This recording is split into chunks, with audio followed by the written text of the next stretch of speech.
Bunlar fındık akbabası mı? Papağana benziyor ama. Maşallah, subhanallah.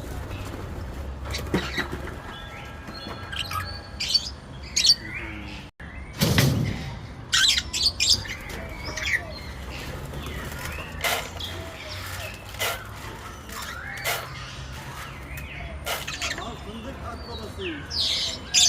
Bunlar fındık akbabası mı? Papağana benziyor ama.